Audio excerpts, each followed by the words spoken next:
तो हम पढ़ रहे हैं एटम्स और ये होगा लेक्चर नंबर 2। तो लेक्चर 1 में हमने क्या पढ़ा था? लेक्चर 1 में हमने स्टार्ट किया था यहाँ से, है ना।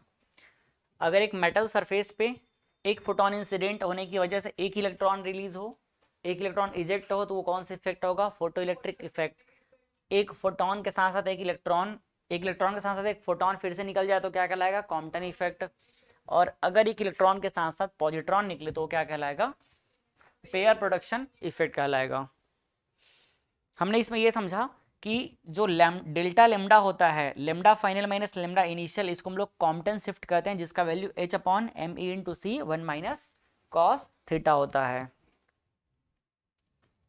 फिर हमने सीधा हाइजेनबर्ग प्रिंसिपल देखा। ये क्या बोलता है कि delta H into delta P is equal to या greater than h upon 4 pi होता है।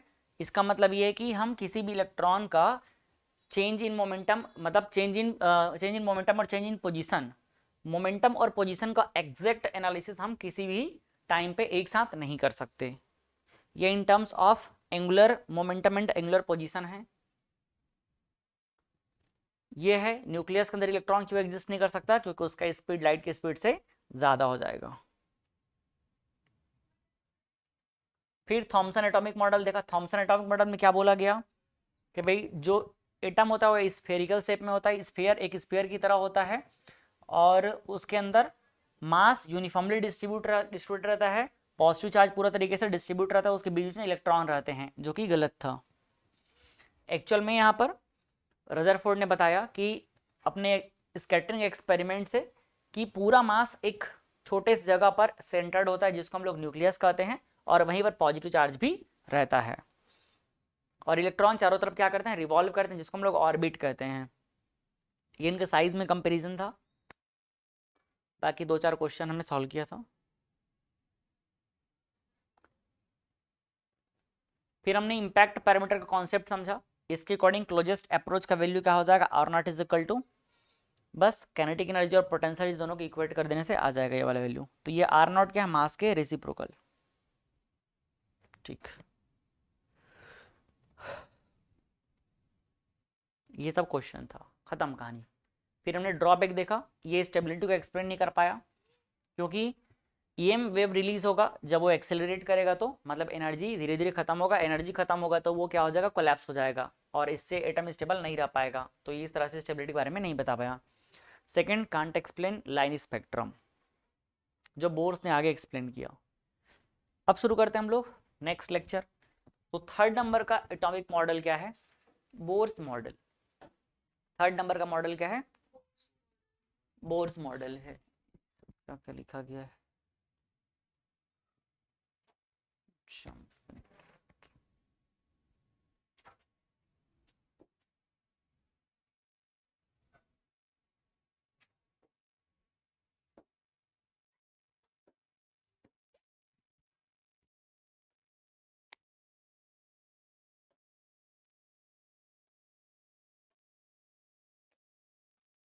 देखो, बोर्स एटॉमिक मॉडल में क्या बोला गया?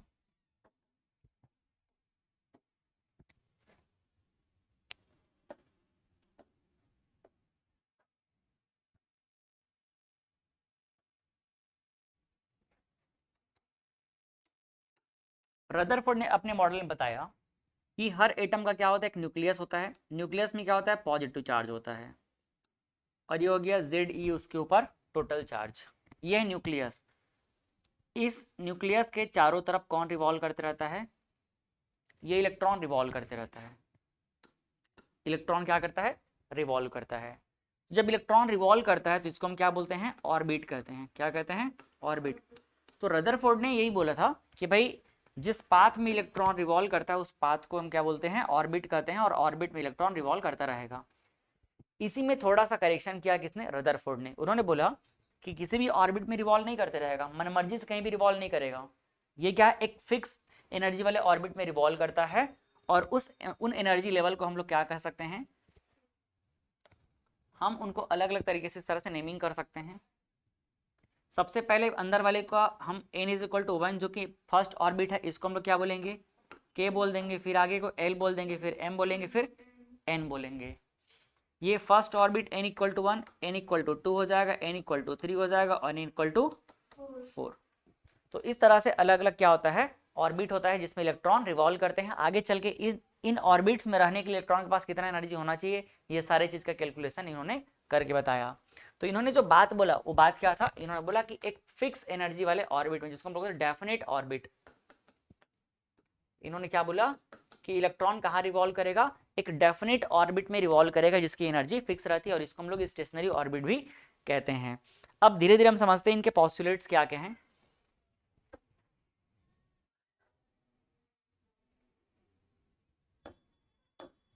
तो इन्होंने अपना जो थ्योरी दिया, फिर से देखो केमिस्ट्री में हम लोग जो पढ़े हैं उससे थोड़ा सा हो सकता है कि आपको वर्डिंग अलग लगे, वहां हमने 5-6 पॉइंट में इसके पॉस्टुलेट को समझा था अलग अलग करके, यहाँ पर उसको कंबाइन करके समझेंगे, लेकिन है दोनों सेम चीज ही, दोनों अलग नहीं है।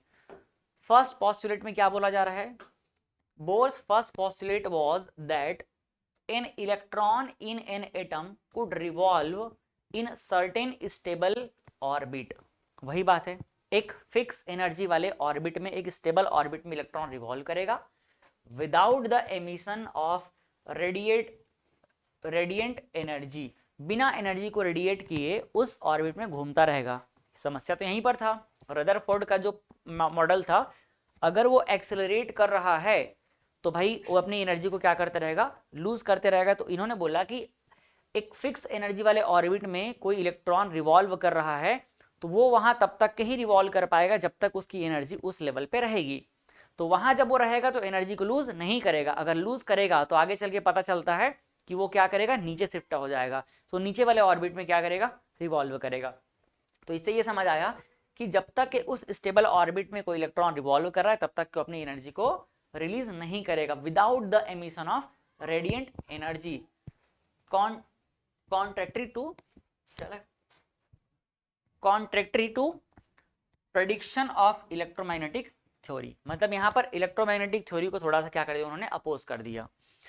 फिर नेक्स्ट आता है according to postulate each atom has definite stable state, हर एटम का अपना क्या होता है, जितना भी एनर्जी स्टेट रहेगा वो फिक्स रहता है, definite energy state in which it can exist, जहां पर इलेक्ट्रॉन एग्जिस्ट कर सकते हैं, and each possible state has definite total energy, और हर पॉसिबल जो स्टेट हर पॉसिबल जो ऑर्बिट है उसका क्या रहेगा, फिक्स एनर्जी रहेगा।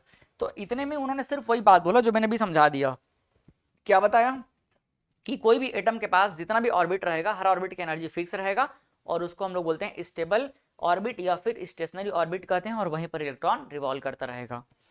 ठीक है, तो लिखने का तरीका अलग है लेकिन बात वही है। These are called the stationary state of atom.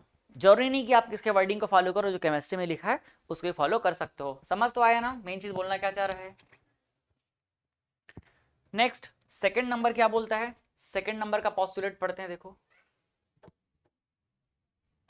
Second number का पॉस्टुलेट, इलेक्ट्रॉन्स अब वो रिवॉल्व कर रहा है, तो रिवॉल्व कहां पर करेगा, the electron revolves around the nucleus only in those orbit for which the angular momentum is integral multiple of h upon 2 pi। याद आ रहा है, जहां उनका एंगुलर मोमेंटम h अपॉन 2 पाई का इंटीग्रल मल्टीपल रहेगा सिर्फ उसी जगह पे वो रिवॉल्व कर पाएगा, बाकी ऑर्बिट एग्जिस्ट नहीं करेगा।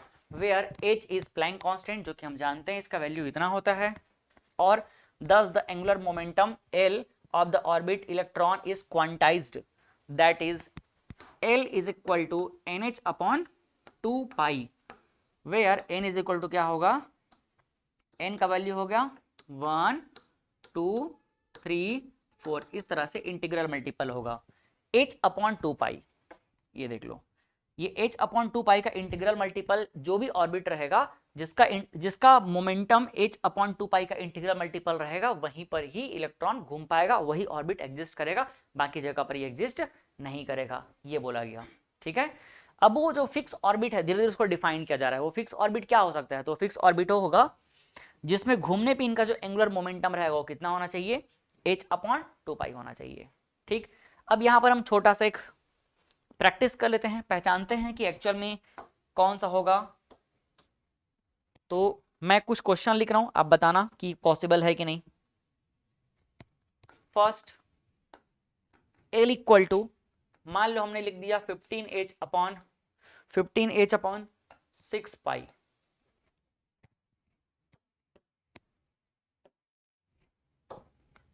If L is equal to, then आप फर्स्ट बताओ पॉसिबल और सेकंड बताओ नॉट पॉसिबल।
चलो बताओ फर्स्ट पॉसिबल है कि नहीं, फर्स्ट पॉसिबल है कि नहीं चेक करते हैं एक बार।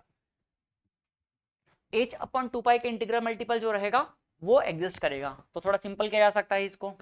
l is equal to 15h upon 6 pi है, तो यहां से देखो 3 2 जा और 3 5 जा, कितना बचा ये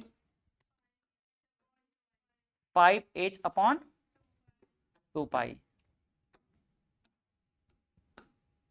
तो भाई ये इंटीग्रल मल्टीपल है, यहाँ n की प्लेस पे कितना है, n की प्लेस पे 5 है, इसका मतलब ये पॉसिबल है। यहां देख लो यहां कितना आ जाएगा, h is equal to 10h upon 25 pi, तो ये चला जाएगा 2 और क्या हो जाएगा ये 5, तो कितना आ रहा है ये 2h अपॉन 5 पाई। मान लो मैं जबरदस्ती करने की कोशिश भी करता हूं इसमें, चलो 2 का मल्टीप्लाई 2 का डिवाइड करके इधर ला भी देता हूं, तो कितना हो जाएगा ये 2 इंटू 2 का मैं मल्टीप्लाई डिवाइड करके ऐसा कर भी दिया अगर, तो देखो 2 इधर चल देगा तो क्या हो जाएगा 2 अपॉन,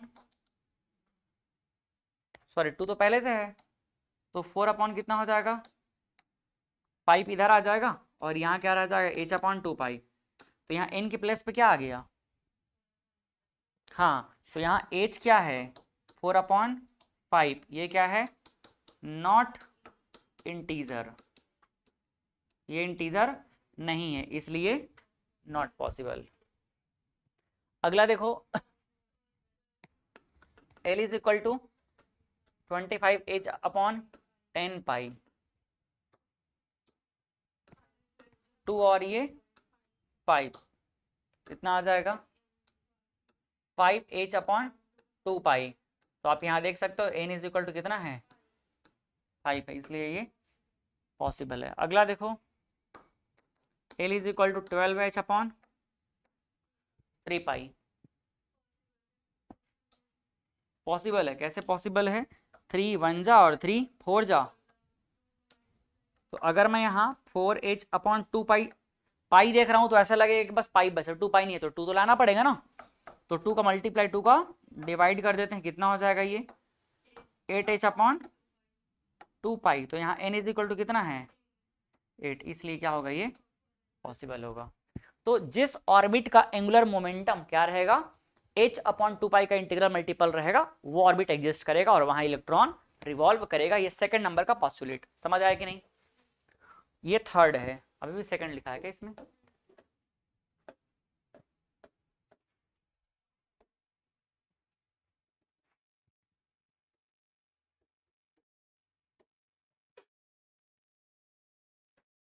थर्ड नंबर का पॉस्टुलेट देखो, थर्ड क्या बोलता है, थर्ड पॉस्टुलेट बोलता है कि Bohr's third postulate incorporated into atomic theory the early quantum concept that had been developed by Planck and Einstein. जो क्वांटम थ्योरी में प्लैंक और आइंस्टाइन ने पहले ही बोला हुआ था, उसी बात को यहाँ पर उन्होंने क्या किया, इनकॉर्पोरेट किया है। क्या बोले थे वो लोग? It state that an electron might take a transition from one of, क्या, हाँ, might make a transition from one of its specified non radiating orbit to another of lower energy. बड़ा खतरनाक वर्ड में ये, बहुत सिंपल बात बोलना चाह रहा है, समझाता हूं मैं इसको। when it does so a photon is emitted having energy equal to energy difference between initial and final state। ये ऐसा बोलना चाह रहा है कि यहाँ पर क्या है, न्यूक्लियस है Ze, ठीक, ये पहला ऑर्बिट हो गया मान लो, और ये हो गया सेकंड नंबर का ऑर्बिट, ठीक है। मान लो यहाँ की एनर्जी कितनी है, इस ऑर्बिट की एनर्जी क्या है, E1 है, और इस ऑर्बिट की एनर्जी कितनी है, E2 है। अब इलेक्ट्रॉन क्या कर रहा है, अगर मान लो इलेक्ट्रॉन अपर से लोअर में जा रहा है ये, या लोअर से अपर में जा रहा है, जहां भी जाए, जैसा भी जाए, अगर ये क्या कर रहा है, अपर से लोअर में चला गया, कौन, ये इलेक्ट्रॉन, तो अपनी एनर्जी को क्या करेगा, ये रिलीज करेगा। तो ये कितना एनर्जी रिलीज करेगा भाई, एक्चुअल में ये रेडिएशन रिलीज करता है। जब भी इलेक्ट्रॉन जंप करेगा क्या करेगा, रेडिएशन रिलीज करेगा, और वो जो एनर्जी रहेगा वो इनके एनर्जी डिफरेंस के इक्वल रहेगा जो भी रिलीज करेगा। तो जो रिलीज कर रहा है वो इन टर्म्स ऑफ फोटोन रिलीज कर रहा है। तो यहाँ पर जो एनर्जी रिलीज हो रहा है, energy released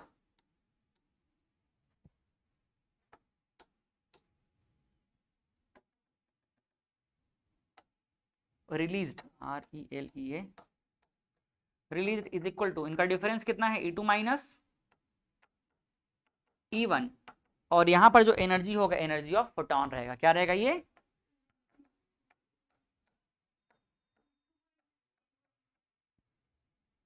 E2 minus E1,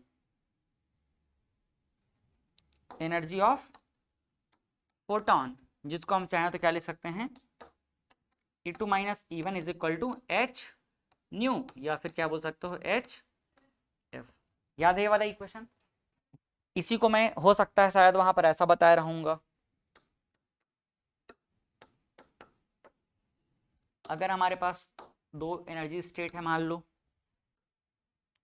ये हो गया लोअर एनर्जी स्टेट E1, और ये अपर वाला क्या हो गया, E2 हो गया। तो अगर एक इलेक्ट्रॉन है जो कि कहाँ से कहाँ रहा है, अपर से लोअर में आ रहा है, इलेक्ट्रॉन अगर अपर से लोअर में आ रहा है, तो इनके बीच का जो एनर्जी कितना रहेगा, ये रहेगा H nu. E2 minus E1 is equal to कितना रहेगा, H न्यू। तो चाहे ऐसा समझो या ऐसा समझो, बात यही है। सबसे नीचे वाले को हम क्या बोलते हैं, ग्राउंड स्टेट। उसके बाद से क्या होता है, एक्साइटेड स्टेट स्टार्ट हो जाता है। तो ये n इक्वल टू कितना है, 1, n इक्वल टू कितना है, ये 1, ये n इक्वल टू कितना है, 2। यहाँ भी लिख सकते हैं n इक्वल टू 1 और ये n इक्वल टू 2। तो अगर ये अपर से लोअर में आ रहा है, ज़्यादा एनर्जी स्टेट से कम एनर्जी स्टेट में जा रहा है, तो क्या होगा,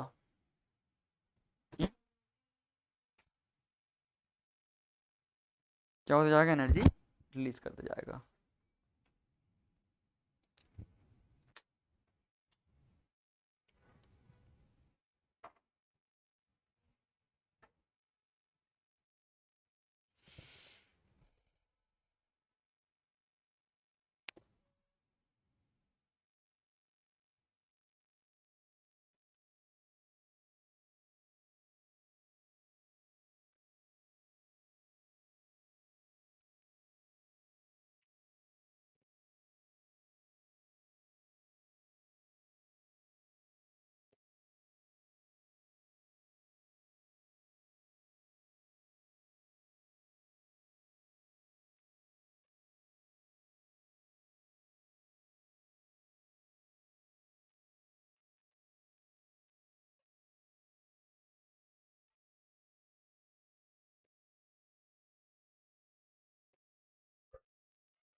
एक बात बता, आप लोगों को याद है क्या, कि एनर्जी जो रहता है न्यूक्लियस के जैसे जैसे आगे जाते हैं वो बढ़ता है कम होता है।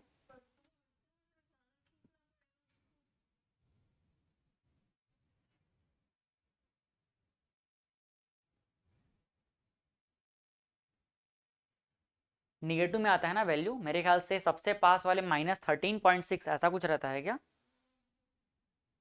-13.6, फिर उसके बाद आगे में -8.5, फिर आगे में कुछ क्या रहता है 4.25, ऐसे कुछ रहता है क्या? ठीक है, निगेटिव में है मतलब क्या रहेगा, जैसे जैसे आगे जाएगा वो बढ़ता जाएगा अपॉन में आर, तो डिस्टेंस अगर कम हुआ तो पूरा वाला क्या हो जाएगा, निगेटिव वैल्यू कम हो जाएगा, तो अल्टीमेटली बढ़ रहा है। तो डिस्टेंस अगर हम क्या कर रहे हैं, बढ़ा रहे हैं, जी बढ़ ही रहा है।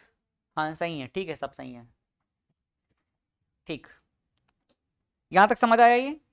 अभी मैं कुछ अलग चीज़ सोच रहा था ना, इससे रिलेटेड नहीं था वो, मैं बस एनर्जी का थोड़ा एक सीक्वेंस देख रहा था। यहाँ तक समझ आ गया? जब भी क्या होगा, जब भी इलेक्ट्रॉन क्या करेगा, एक एनर्जी स्टेट से दूसरे एनर्जी स्टेट में जाएगा तो वो क्या करेगा, रेडिएशन रिलीज करेगा, और radiation in terms of photon release होगा। तो कितना फोटोन रिलीज हो रहा है, उतना ही हो रहा है जितना उन दोनों के बीच का डिफरेंस है। जैसे यहां से यहां आया, तो मान लो यहां पर का एनर्जी के एग्जांपल के लिए यहां पर 10 है और यहां पर क्या हो गया 7, तो भाई 10 से 7 में आने के लिए उसको 3 क्या करना पड़ेगा, रिलीज करना पड़ेगा, तब तो इसकी कैटेगरी में आ पाएगा। तो एक्चुअल में उसने कितना एनर्जी रिलीज किया है, वो 3 इलेक्ट्रॉन वोल्ट रिलीज किया है। मान लो यहाँ पर 10 इलेक्ट्रॉन वोल्ट है और यहाँ पर कितना है 7 इलेक्ट्रॉन वोल्ट है, तो 10 से 7 में आना चाहता है तो 3 रिलीज कर देगा, तो 3 एक्चुअल में किसकी एनर्जी है, फोटोन की एनर्जी है। तो यहाँ एनर्जी का calculation in terms of energy of photon किया जाता है, तब गेन करना पड़ेगा।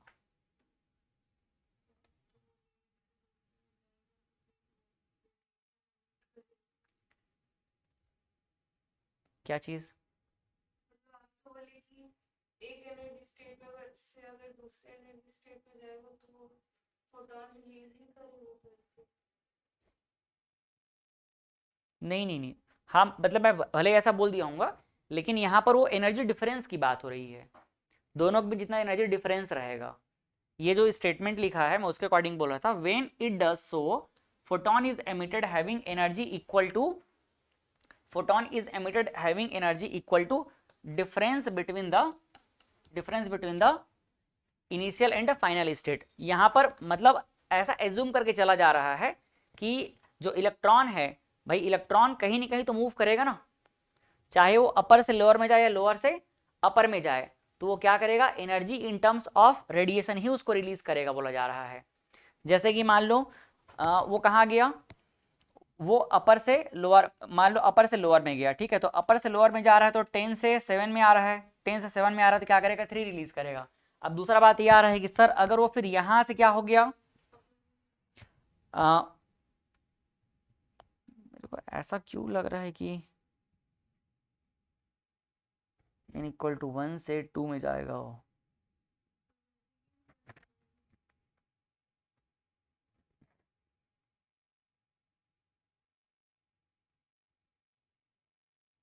देखो जितना बाहर रहेगा उतना वो क्या रहता है, लूजली बाउंडेड रहेगा, जितना आउटर मोस्ट ऑर्बिट में रहेगा उतना क्या रहेगा, लूजली बाउंडेड रहेगा। और लूजली बाउंडेड है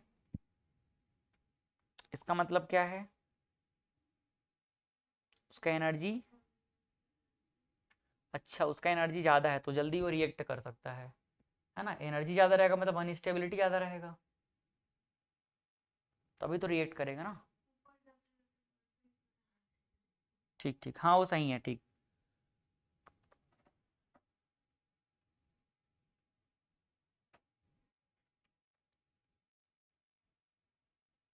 तो इलेक्ट्रॉन क्या होगा, इलेक्ट्रॉन हमेशा कैसे मूव करेगा, इलेक्ट्रॉन हमेशा मूव करेगा हायर एनर्जी स्टेट से लोअर एनर्जी स्टेट में ही मूव करेगा, ठीक है। एनर्जी कैसे मूव करे, इलेक्ट्रॉन कैसे मूव करेगा, हमेशा हायर एनर्जी स्टेट से लोअर एनर्जी स्टेट में ही करेगा, और ऐसा अगर वो करता है तो क्या करेगा, वो अपने रेडिएशन को रिलीज करेगा। अगर हम वो कराना चाहते हैं तो वो फिर जबरदस्ती वाला केस हो गया, फिर वहां पर हमको कंडीशन लाना पड़ेगा, उसमें एक्सटर्नल एनर्जी देना पड़ेगा, तब जाकर को रिएक्शन होगा, जो हम बोल रहे हैं ना कि वो क्या हो जाए, लोअर से अपर में चला जाए। मोस्टली क्या होगा यहाँ पर, अपर से लोअर में ही आएगा, एक्साइटेड स्टेट में हो जाएगा तो एनर्जी क्या करेगा, रिलीज करके ही जाएगा वो। ठीक है।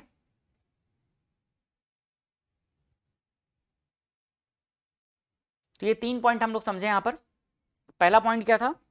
पहला पॉइंट था जो भी इलेक्ट्रॉन रहेगा वो एक फिक्स एनर्जी वाले ऑर्बिट में ही रिवॉल्व करेगा, जिसकी एनर्जी क्या रहती है, जिसकी एनर्जी एक फिक्स वैल्यू में रहती है, जिसको हम बोलते हैं स्टेशनरी ऑर्बिट या फिर स्टेबल एनर्जी ऑर्बिट कहते हैं। और उस ऑर्बिट में रिवॉल्व तभी कर पाएगा, the electron revolve around the nucleus only in those orbit for which angular momentum, जिस ऑर्बिट के लिए उनका जो एंगुलर मोमेंटम है वो कितना रहेगा, एंगुलर मोमेंटम कितना रहेगा, NH/2π का इंटीग्रल मल्टीपल रहेगा, वही रिवॉल्व कर पाएगा।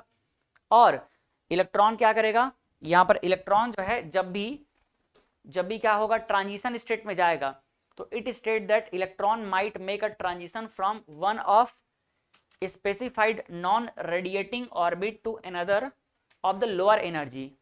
इलेक्ट्रॉन जो है नेचुरली जब उसके रेडिएट होने, उसके ट्रांसमिट होने की बात हो रही है, तो हमेशा कहाँ करेगा, अपर से लोअर में ही जाएगा। और जब भी वो अपर से लोअर एनर्जी में जा रहा है तो उस केस में क्या करेगा, एनर्जी रिलीज करेगा, रेडिएट करेगा। एनर्जी रेडिएट जब भी करेगा तो वहां पर कितना एनर्जी रेडिएट कर रहा है, वो उतना एनर्जी ही रेडिएट करेगा जितना उन दोनों के बीच का डिफरेंस है। आया समझ में?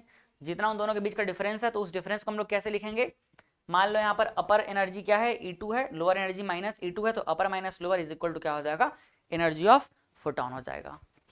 ठीक, यहां तक पढ़े थे, पहले भी याद है। नेक्स्ट, अब फिर से वही पुराना चीज जो हम लोग पहले जानते हैं,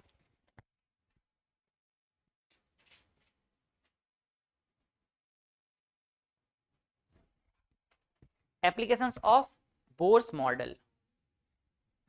इसके लिए अलग से स्लाइड की जरूरत नहीं है।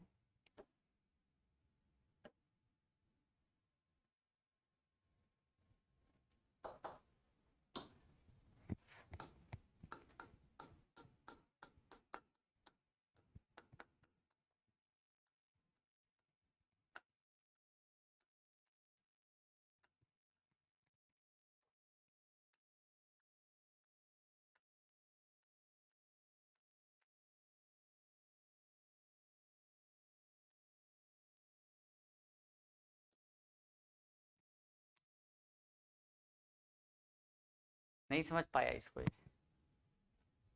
बोर्स को समझ नहीं पाया।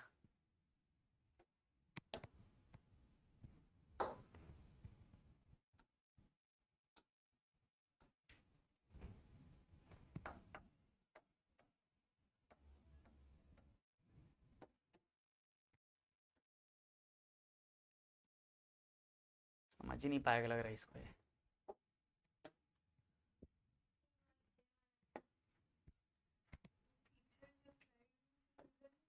वो आता तो फिर इतना तमाशा करना ही नहीं पड़ता ना, सीख लिए इतना करना पड़ रहा है।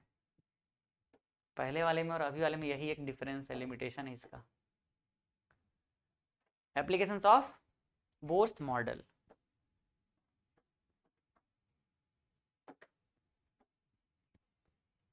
पहला, जब ऑर्बिट में इलेक्ट्रॉन रिवॉल्व कर रहा है, तो ये क्वेश्चन आएगा कि कितने वेलोसिटी के साथ में रिवॉल्व कर रहा है, तो वो हम यहां से निकाल सकते हैं। चलो रिवाइज करके आए हुए हो तो बहुत आसानी से जल्दी जल्दी हम लोग पढ़ लेंगे इसको। ये मान लो क्या है, न्यूक्लियस है, जहां पर पॉजिटिव चार्ज है, कितना पॉजिटिव चार्ज है, Ze है। और जब एक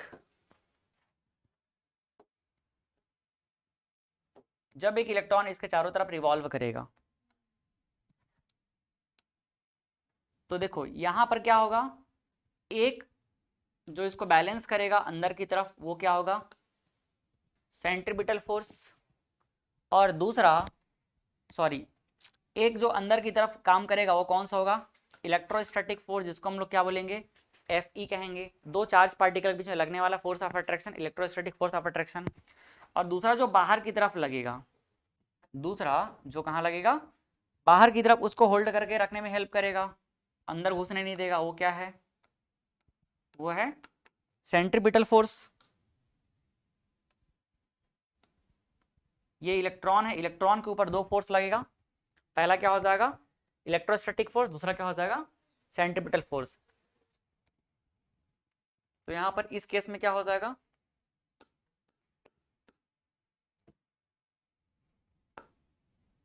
ड्यूरिंग revolving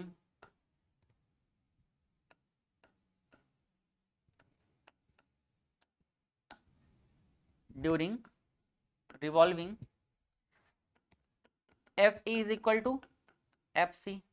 एफ ई बताओ कितना हो जाएगा, या F C is equal to F E लिख सकते हैं। तो एफ सी कितना हो जाएगा 1/2, इलेक्ट्रॉन का मास कितना होता है m, तो 1/2 m v स्क्वायर, सॉरी क्या होता है, ये तो काइनेटिक एनर्जी लिख दिया मैंने, M V square upon R होता है। और इलेक्ट्रोस्टैटिक फोर्स ऑफ अट्रैक्शन क्या हो जाएगा के, एक तो है जेड ई और दूसरा क्या हो जाएगा ई हो जाएगा। इलेक्ट्रॉन का चार्ज है तो अपन क्या लिख सकते हैं, माइनस दिखा सकते हैं, बट माइनस को फिलहाल नहीं दिखाएंगे तो भी चल जाएगा। और नीचे क्या रहेगा इसका रेडियस, रेडियस कितना है आर है, तो ये हो जाएगा आर का स्क्वायर। कोई समस्या यहां तक के, क्या निकालना है, वेलोसिटी निकालना है, तो सीधा वेलोसिटी निकालते हैं अपन।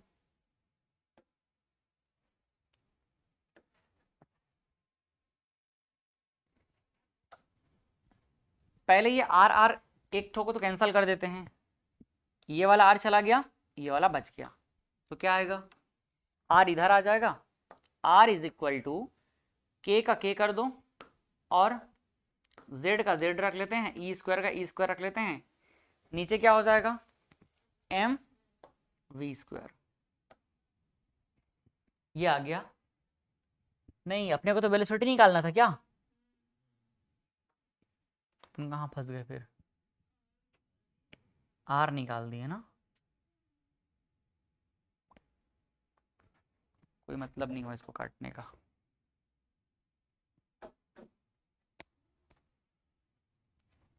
अपने को क्या चाहिए वेलोसिटी।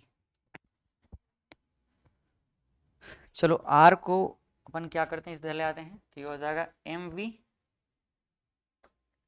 वी स्क्वायर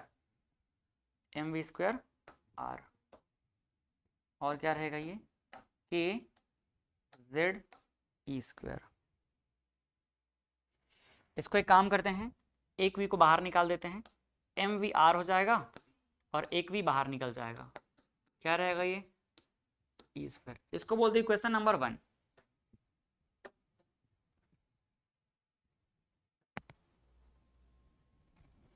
अब दूसरा हम ये भी जानते हैं कि कोई भी इलेक्ट्रॉन अगर ऑर्बिट में रिवॉल्व कर रहा है तो उसका एंगुलर मोमेंटम कितना होता है, एंगुलर मोमेंटम कितना होना चाहिए, angular momentum L is equal to NH/2 pi, NH/2 pi. Angular momentum को हम लोग किससे रिप्रेजेंट करते हैं, MVR, क्या होता है MVR। तो ये इक्वेशन नंबर 2। अब फ्रॉम इक्वेशन नंबर 1 एंड 2, ये MVR की जगह क्या रख दूंगा मैं, NH/2 पाई, तो ये हो जाएगा NH/2 पाई, नीचे क्या हो गया V हो गया, और KZE स्क्वायर, V को बस निकाल लेते हैं, V इज इक्वल टू देखो कितना हो जाएगा KZE स्क्वायर, और नीचे क्या हो जाएगा यहाँ पर NH को ऊपर कर दूं है ना, सॉरी 2 पाई इधर चल देगा,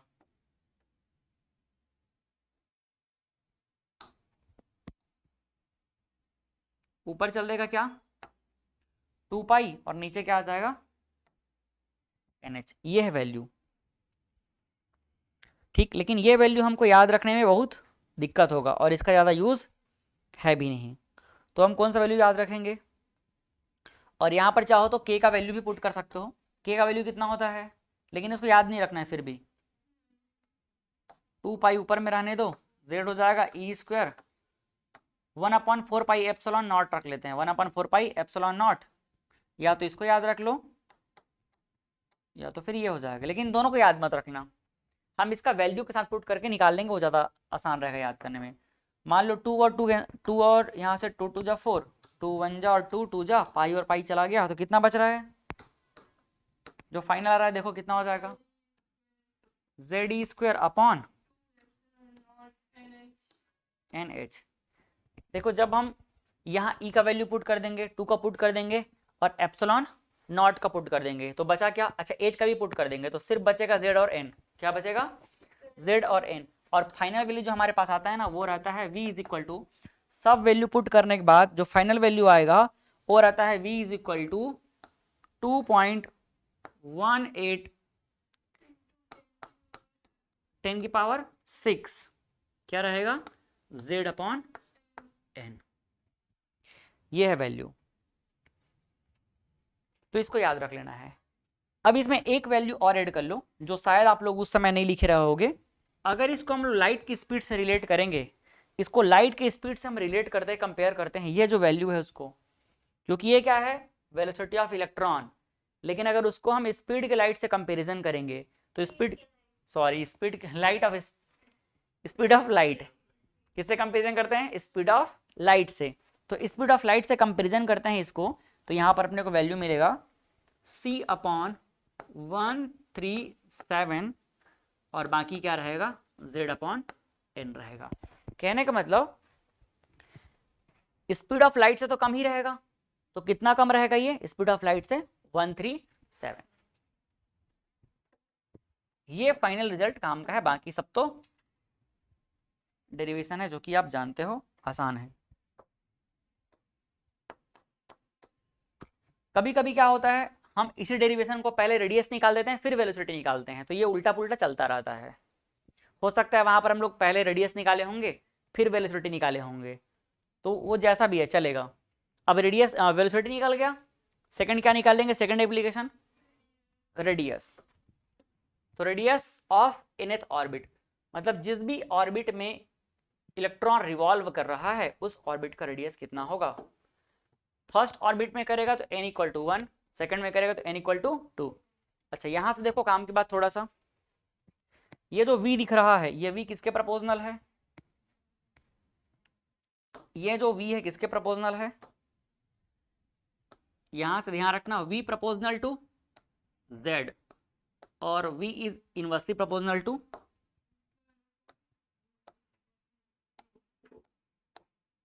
n।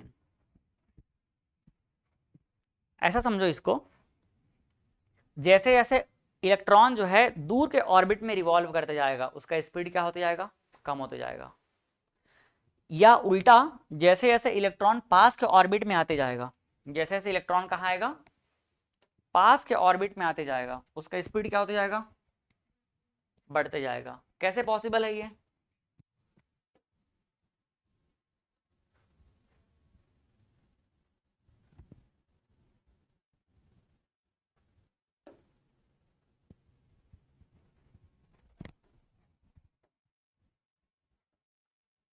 देखो थोड़ा इस बात को समझने की कोशिश करो।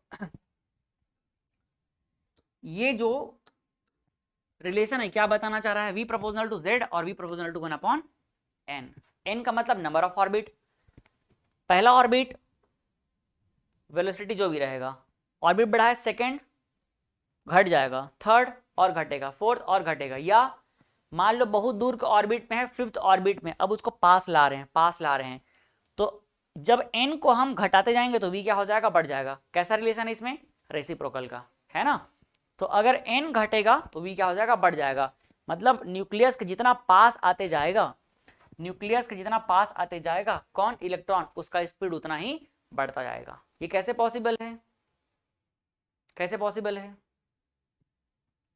भाई, सीधा सा बात है। यहाँ आप देख सकते हो फोर्स का ही एक फॉर्मूला देख लो। इस फोर्स के फॉर्मूले में अगर हम देखें तो क्या होता है, आर स्क्वायर होता है। Force F E is equal to क्या होता है, के और क्या हो जाएगा, E Z E upon R square. जैसे जैसे पास आते जाएगा ये आर का वैल्यू क्या होते जाएगा, कम, और उतना ही इनके बीच में फोर्स बढ़ेगा।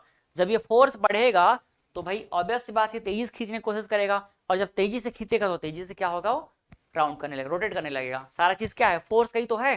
तेजी से खींचेगा तो तेजी से क्या करेगा, घूमने लगेगा। और इसी वजह से वो इतना पास जब आ जाएगा कि न्यूक्लियस के अंदर घुस जाए तो उसका स्पीड क्या हो जाएगा, लाइट के स्पीड से बहुत ज्यादा हो जाएगा, जो कि पॉसिबल नहीं होता है। समझ आया ना।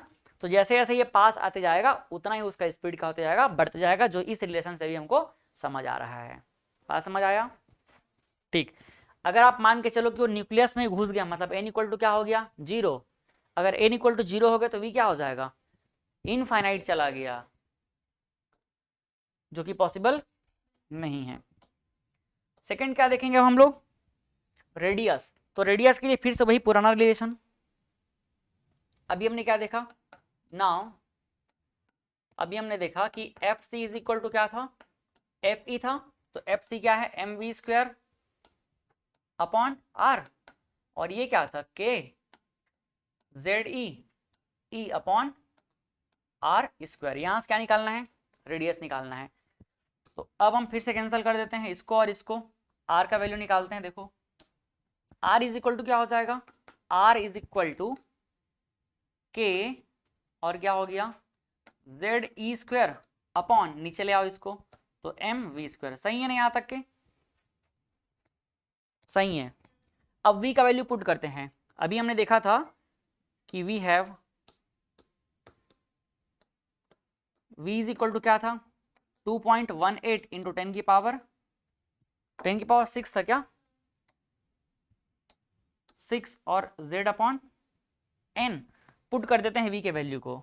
Then r is equal to K Z E square upon, कितना हो जाएगा, v की जगह पुट करेंगे तो मास का m हो जाएगा, और ये 2.18 इंटू 10 की पावर 6 का होल स्क्वायर, और n स्क्वायर, और ऊपर जाके क्या हो जाएगा, z स्क्वायर।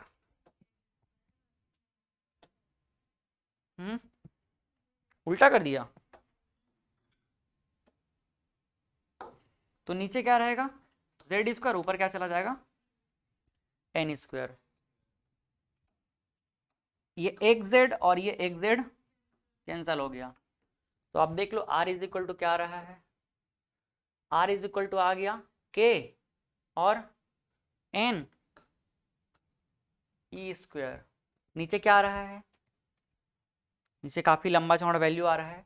मास है m इलेक्ट्रॉन का, 2.18 इंटू 10 की पावर 6 पूरे का होल स्क्वायर, और क्या है नीचे में z। हमारे काम का दो ही चीज है, खाली n और z, बाकी सबको फुर्सत से सॉल्व कर लिया जाएगा।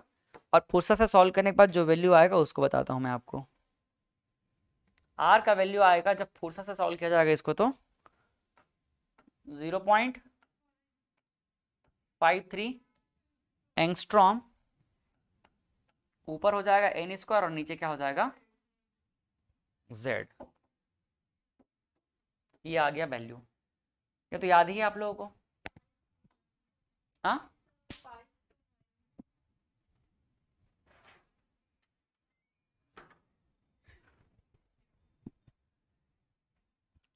क्या चीज बोले आप, 5 to 9 था, ठीक है, एक ही बात है। तो इसको हम लोग 5 3 यहाँ पर लिख सकते हैं। 5 to 9 लिखोगे,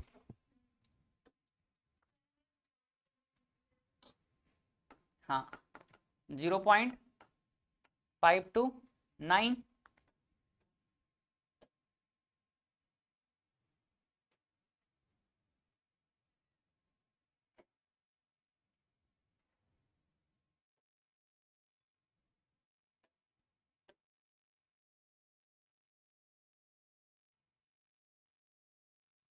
या फिर क्या लिख सकते हैं इसी को, 0.53 एंगस्ट्रॉम। छोटा हो गया जगह क्या,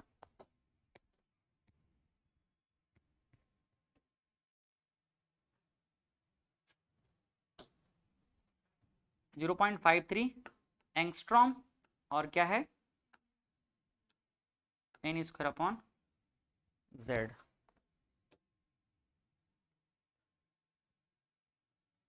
ठीक है,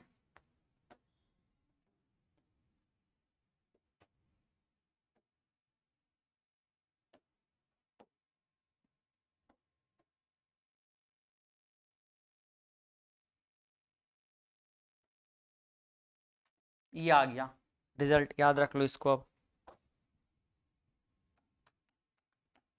कभी कभी इसी को ऐसे लिख देता है ये, r इज इक्वल टू इस पूरे को कांस्टेंट को कुछ एक अलग कांस्टेंट वैल्यू मान लेगा, मान लो कभी कभी क्या कर लेगा a नॉट मान लेगा, तो ये हो जाएगा a not an square upon Z. क्योंकि मेन काम की जो बात है ना वो ये है कि r प्रपोजनल टू क्या होता है N square and r is reciprocal of z, बस ये भी मेन काम का बात है, ये क्या है मेन काम का बात है। इसको मैं एक लाइन में लिखता हूं,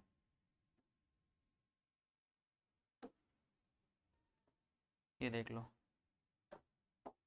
ठीक है।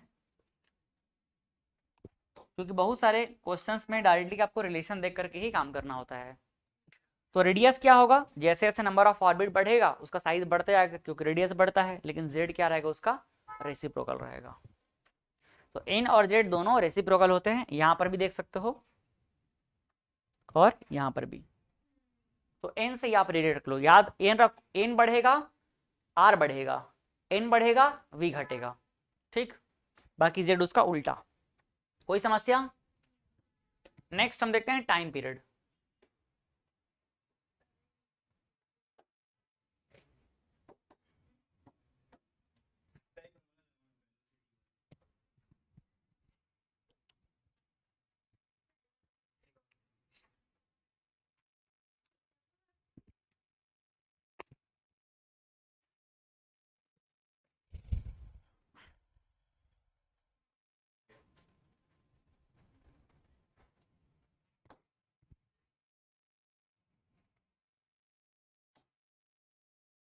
तो टाइम पीरियड कैसे निकलेगा, time equal to distance upon speed, है ना।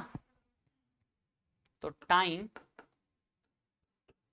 पीरियड जिसको हम लोग किससे रिप्रेजेंट करेंगे, कैपिटल टी से, इज इक्वल टू क्या हो जाएगा, सरकमफेरेंस हो जाएगा 2πr, पूरा सरकमफेरेंस में घूम रहा है और कितना स्पीड से घूम रहा है v स्पीड से। चलो पुट कर लेते हैं value, t is equal to 2 हो गया, पाई हो गया, r की जगह आप कितना वैल्यू पुट करेंगे, कितना है r का वैल्यू 0.53 रख लेते हैं। एंगस्ट्रॉम क्या है n square upon z, v क्या हो जाएगा 2.18 इंटू 10 की पावर 6 और इन अपॉन v क्या है रेसिप्रोकल ऑफ n होता है ना, तो z अपॉन n। अब इसको सॉल्व किया जाएगा तो यहां से देखो n क्या करेगा, n ऊपर जाके मल्टीप्लाई हो जाएगा n से, और z भी नीचे आके मल्टीप्लाई हो जाएगा, और बाकी सारे नंबर को अगर हम क्या करेंगे सॉल्व करेंगे तो इसका वैल्यू आता है t is equal to 1.51 into 10 की पावर -16, और बाकी क्या रहेगा n की पावर 3 और क्या रहेगा z स्क्वायर, z क्या है स्क्वायर।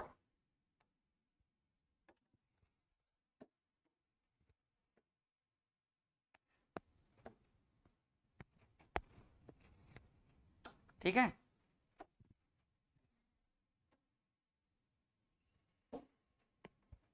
तो यहां से क्या समझ आया, अगर इस नंबर को हम हटा दें, अगर इस नंबर को हटा दें तो क्या आ जाएगा, t प्रपोजनल टू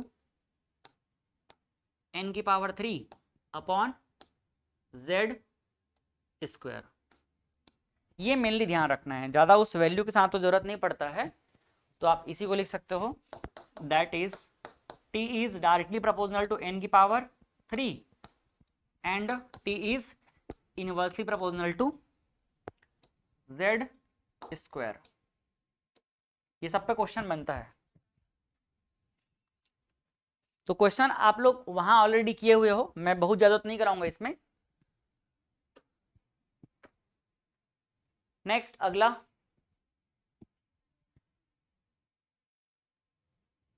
अगला पेज क्या आएगा टाइम पीरियड के बाद में, फ्रीक्वेंसी टाइम का अपोजिट है, frequency is equal to 1 upon time period, तो frequency f is equal to 1 upon t हो जाएगा। मीन्स 1 अपॉन कितना है 1.51 इंटू n अपॉन 3 और क्या है z स्क्वायर। तो जब उल्टा करेंगे तो क्या हो जाएगा, frequency f is equal to, solve करने पे इसका वैल्यू जो आता है ना वो हो जाएगा 2/3 इंटू 10 की पावर, अरे 10 की पावर भूल गए,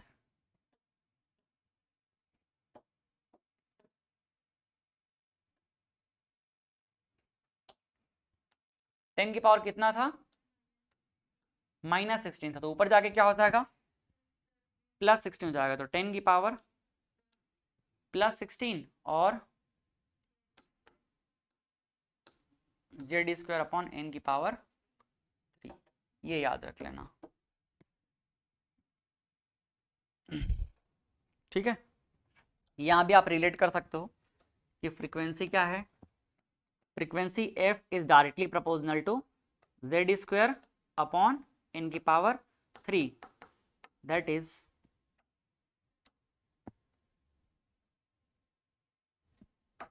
हम क्या लिख सकते हैं यहां से, f proportional to Z square and f proportional to 1 upon n की पावर 3। ठीक है, टाइम से रिलेट कर लो। यहां से देखो टाइम ज्यादा लगेगा अगर बड़े ऑर्बिट में, क्योंकि जैसे जैसे क्या होगा न्यूक्लियस से दूर जाएंगे ऑर्बिट बढ़ेगा और ऑर्बिट का साइज भी बढ़ता जाएगा, तो वहां रिवॉल्व करने में टाइम ज्यादा लगेगा।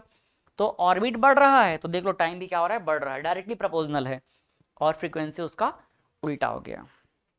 ठीक, एक यहां पर एक्स्ट्रा चीज हम देखेंगे जो वहां नहीं देखे थे, वो क्या है, मैग्नेटिक फील्ड।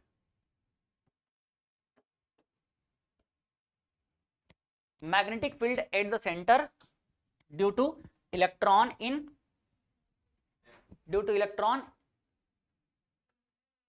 nth ऑर्बिट, यहां पे कॉमा लगा सकते हैं, इन nth ऑर्बिट। मान लो n नंबर के ऑर्बिट पे इलेक्ट्रॉन क्या कर रहा है, रिवॉल्व कर रहा है।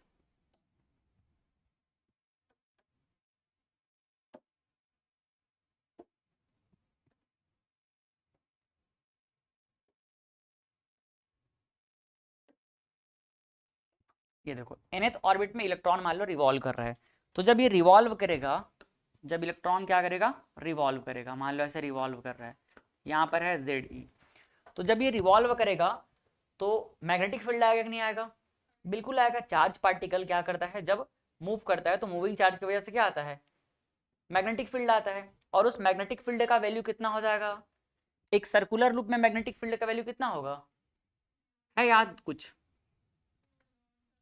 μ0I/2r। ठीक है, इसका रेडियस कितना है, r है। ठीक, इसका चार्ज कितना है, q मान लो, q मतलब E हो जाएगा। तो magnetic field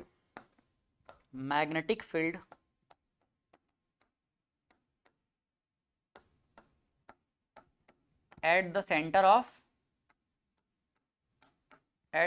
of circular path,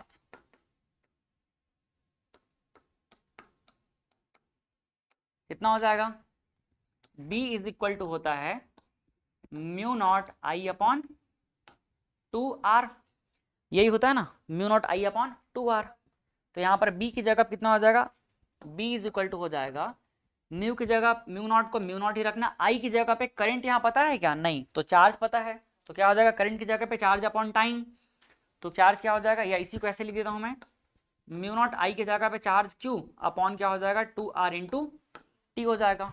तो टी मतलब टाइम पीरियड हो जाएगा, तो μ0 हो जाएगा, और यहाँ पर इलेक्ट्रॉन का चार्ज क्या रहेगा, E रहेगा, नीचे क्या हो जाएगा 2 और 2r का r रख लो, और t क्या हो जाएगा, टाइम पीरियड हो जाएगा। आया समझ में। अब अगर सारे वैल्यू को हम पुट करते हैं तो देखो पुट करने के बाद क्या होगा, μ0 की जगह पे कुछ नहीं करो, μ0 ही रहने दो, या कहाँ इतना सा वैल्यू पुट करते रहेंगे, एक बार लिख देता हूँ चलो, μ0 का μ0 हो गया, μ0 हो गया, और बाकी E का E रहने दो। नेक्स्ट क्या हो जाएगा, 2 का 2 हो गया, R कितना होगा, R का वैल्यू बताओ, R इज इक्वल टू 0.53 और एंगस्ट्रॉम फिर आर बढ़ेगा एन के साथ में, तो एन स्क्वायर अपॉन जेड हो गया। ठीक है, और टी का भी बड़ा सा वैल्यू आएगा। छोड़ो इसको, इतना सारा वैल्यू पुट करना बेकार है। यहां पर आप देखो mu naught constant, E constant, two constant, तो कौन बचा वेरिएबल में? सिर्फ आर और टी बचा क्या? तो इसको डायरेक्टली मैं ऐसा लिख दूं, 1 upon R proportional to 1 upon R T हो जाएगा क्या? ठीक है,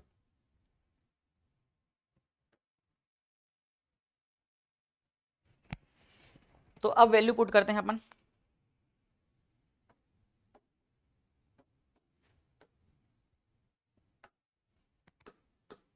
बी प्रपोजनल टू 1 अपॉन क्या है?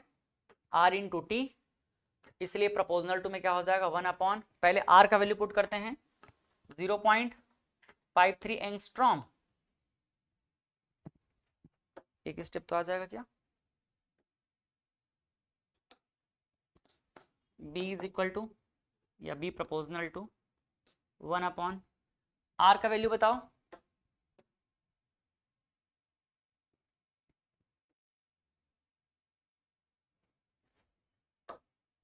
आर का value 0.53 angstrom into N square upon Z.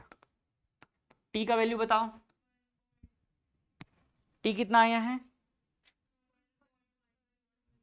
1.51 into, और -16। अब हम वैल्यू जब नहीं रख रहे हैं तो यहां भी वैल्यू नहीं रखते हैं, सिर्फ क्या रख दें अपन? बस इसको, है ना? तो और सिंपल हो जाएगा। लो बताओ, आर क्या हो जाएगा? एन स्क्वायर अपॉन जेड, और टाइम क्या रहेगा?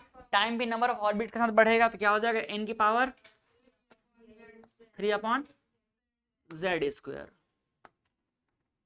ठीक, इसको और आगे सिंपल करने तो क्या हो जाएगा? पी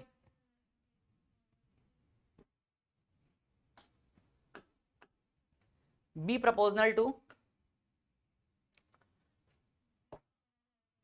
जेड, और जेड स्क्वायर क्या हो जाएगा? जेड की पावर 3, नीचे क्या हो जाएगा? एन की पावर 5। ये आ गया एक इंपॉर्टेंट रिलेशन, इस पे क्वेश्चन भी पूछा गया है। ठीक है, यहां से आप लिख सकते हो इसको और करके।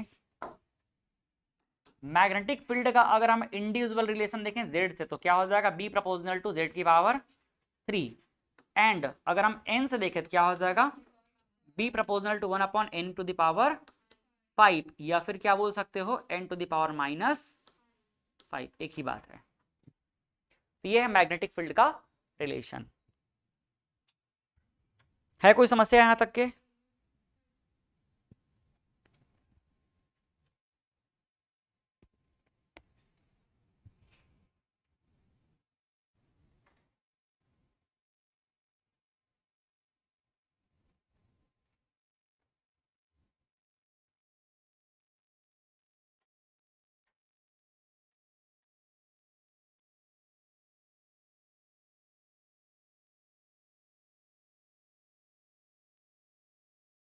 हो गया। नेक्स्ट अब हम बात करते हैं लास्ट एप्लीकेशन, क्या नाम है इसका? Energy of electron. तो एनर्जी में हम 3 एनर्जी देखते हैं। पहला क्या देखेंगे? Kinetic energy. सेकंड क्या देखेंगे? और थर्ड हम देखेंगे टोटल एनर्जी। टोटल एनर्जी क्या होगा? Kinetic energy plus potential energy. ठीक, तो first kinetic energy.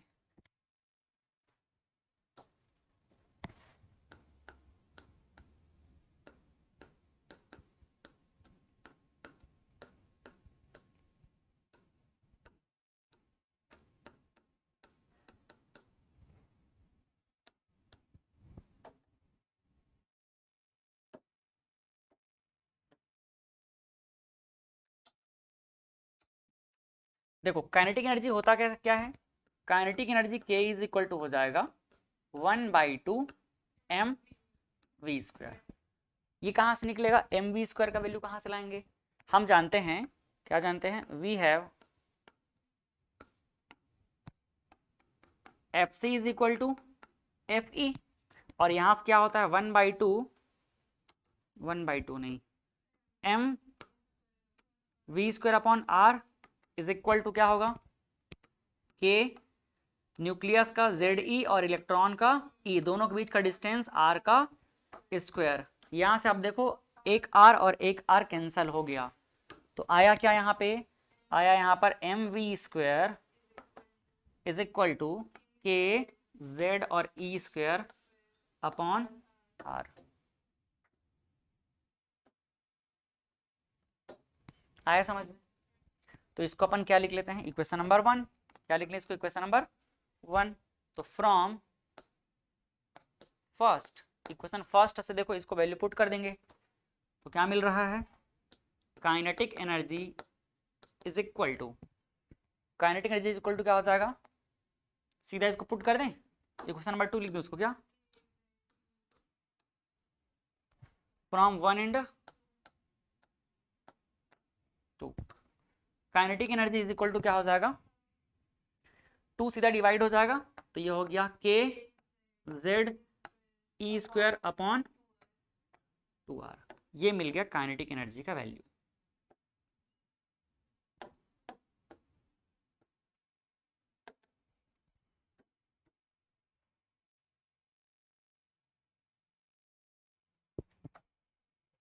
Kinetic energy का वैल्यू है ये।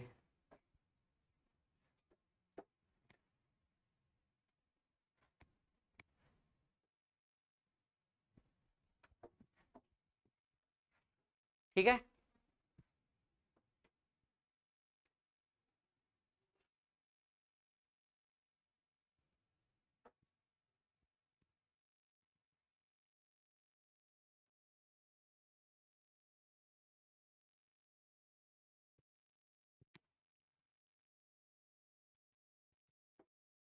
नेक्स्ट क्या निकालेंगे अपन, पोटेंशियल एनर्जी।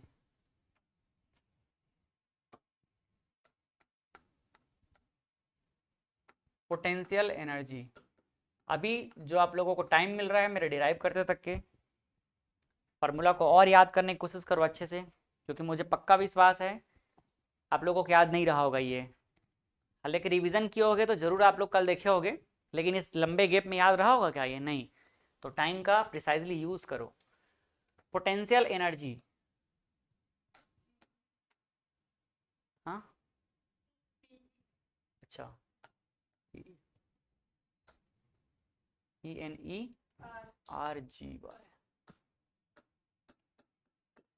पोटेंशियल एनर्जी को P से रिप्रेजेंट करते हैं, या फिर कभी कभी U से भी कर लेते हैं, है ना।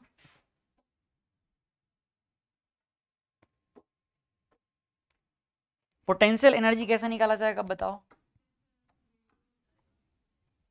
कैसे निकाला जाएगा, और पोटेंशियल एनर्जी कैसे निकाला जाएगा अरे माइनस बस लगा देने से थोड़ी आएगा,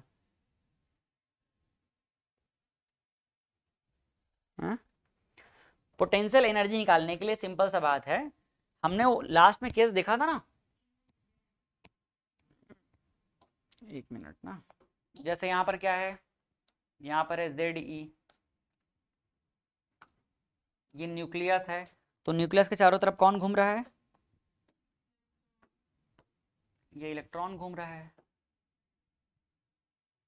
तो यहाँ पर पोटेंशियल एनर्जी आएगा क्यों, ये इलेक्ट्रॉन जब घूमेगा तो यहाँ पर आ रहा है क्या, इन दोनों के बीच में इलेक्ट्रोस्टैटिक फोर्स लग रहा है, तो एक दूसरे के जब पास आ रहे हैं तो उनके पोजीशन की वजह से जो उनमें अट्रैक्शन फोर्स आ रहा, जो उनमें क्या आ रहा है, अट्रैक्शन फोर्स आ रहा है, तो उसकी वजह से यहाँ पर पोटेंशियल एनर्जी डेवलप होगा, और उसको निकालने का तरीका क्या होता है, पोटेंशियल एनर्जी निकालने का तरीका होता है PE इज इक्वल टू के, अगर दो चार्ज है तो Q1 Q2 अपॉन दोनों के बीच का डिस्टेंस R, यही होता है। तो हम क्या करेंगे, पूरा पूरा लिखेंगे वैल्यू को, K का K रहेगा, Q1 मतलब एक हो गया क्या ZE, दूसरा क्या रहेगा इलेक्ट्रॉन का चार्ज -E, और रेडियस क्या हो जाएगा R हो जाएगा।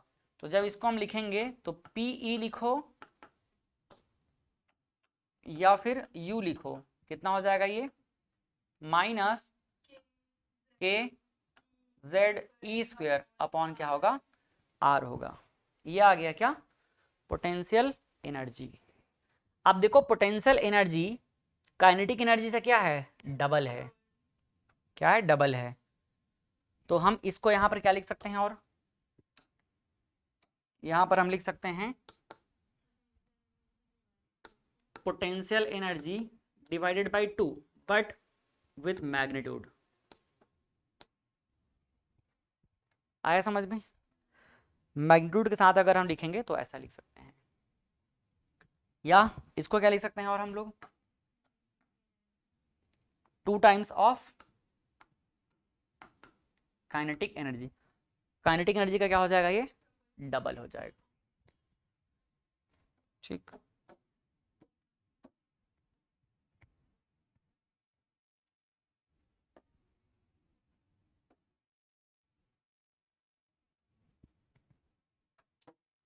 ठीक है। इसके बाद थर्ड पे आता है क्या, टोटल एनर्जी। थर्ड पे क्या आएगा,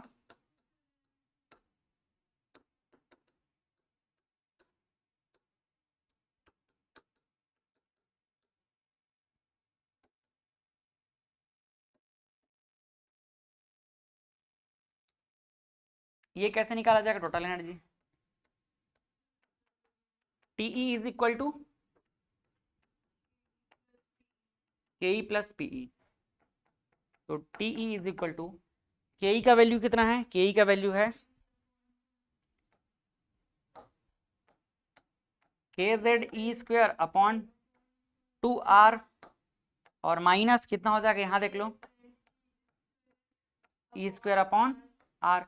दोनों को घटा देंगे तो घटाने से वैल्यू क्या आ रहा है, ये बड़ा ये छोटा और ये बड़ा, तो निगेटिव में आ जाएगा वैल्यू माइनस के क्या हो जाएगा, minus K Z E square upon R के 2r आएगा। भाई पूरा में आधा चला गया तो आधा ही तो आएगा। ठीक है, तो आप देखो ये वैल्यू बिल्कुल सेम है इसके जैसा, बस लेकिन निगेटिव में आ गया है ना। तो टोटल एनर्जी को हम क्या लिख सकते हैं, टोटल एनर्जी बिल्कुल सेम है, किसके जैसा है,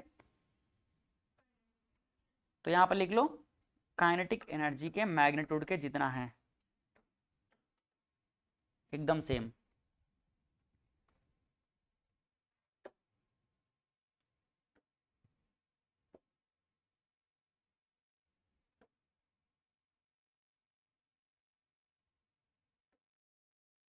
और यहाँ पे अपन क्या लिख सकते हैं इसको, यहाँ पे अपन लिख सकते हैं मैग्नीट्यूड ऑफ टोटल एनर्जी। तो यहाँ पर फाइनली हम एक रिलेशन लिख सकते हैं,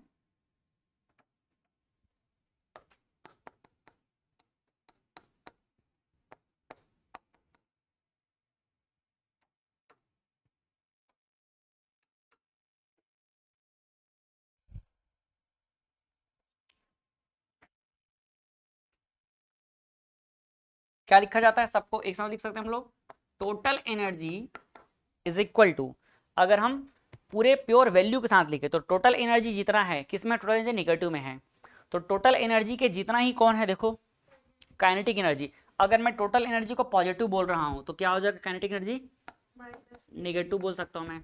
तो टोटल एनर्जी उतना ही है जितना काइनेटिक एनर्जी है, बस वो क्या हो गया, निगेटिव वैल्यू रिप्रेजेंट कर रहा है। क्योंकि काइनेटिक एनर्जी का वैल्यू पॉजिटिव है तो पॉजिटिव वैल्यू जब पुट करेंगे देखो काइनेटिक टोटल एनर्जी आ जाएगा, निगेटिव आ जाएगा। ठीक है, और टोटल एनर्जी क्या है, टोटल एनर्जी पोटेंशियल एनर्जी का आधा है, तो यहां पर लिख सकते हैं क्या, पोटेंशियल एनर्जी का हाफ, और पोटेंशियल एनर्जी भी निगेटिव है इसलिए यहां पर साइन वैसा ही रहेगा।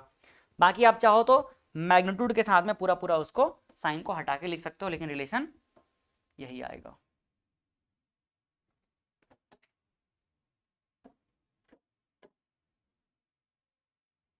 ये देख लो, ये एनर्जी का फाइनल रिलेशन है, और आप चाहो तो लास्ट में इसमें ऐसा भी लिख सकते हो, equal to minus K Z E square upon 2r, ये वैल्यू रहेगा इसका।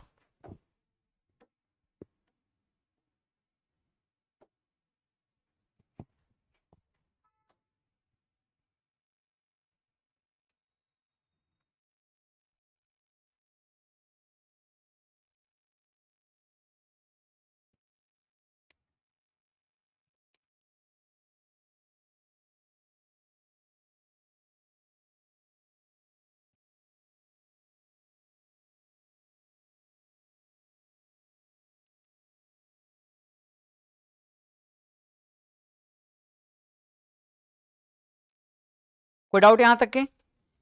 अब आप इसमें और क्या देख सकते हो, इसमें आप देख सकते हो कि उसका साइन कैसा है, नेचर कैसा है। तो काइनेटिक एनर्जी क्या मिला अपने को? पॉजिटिव मिला। पोटेंशियल एनर्जी क्या मिला? नेगेटिव मिला।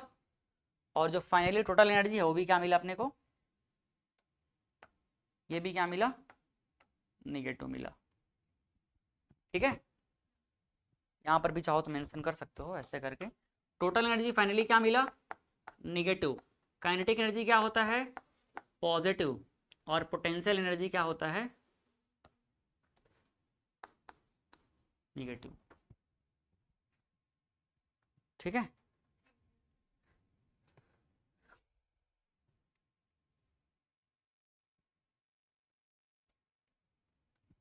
अब देखो इसको हमें ग्राफ में रिप्रेजेंट करते हैं।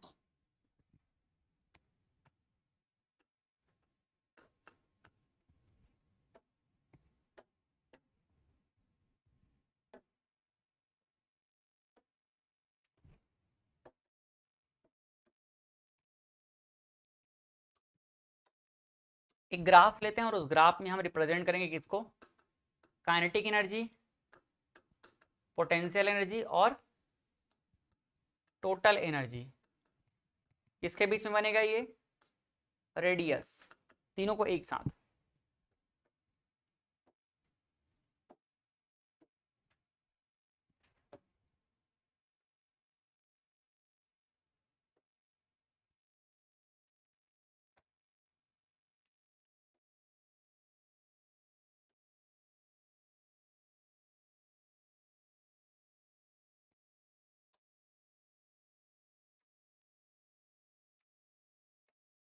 ये रेडियस हो गया और ये इधर एनर्जी है।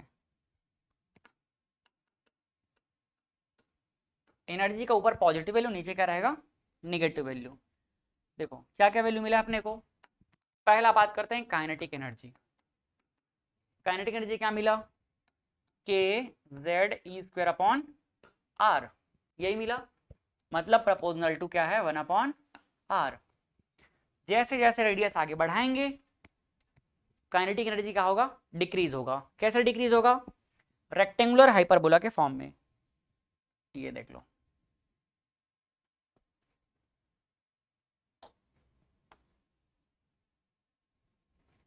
ये किसका ग्राफ हो गया? काइनेटिक एनर्जी का ग्राफ। ठीक है, कोई समस्या? अच्छा, ओ, ये 2r। ठीक है, सेकंड क्या है? सेकंड है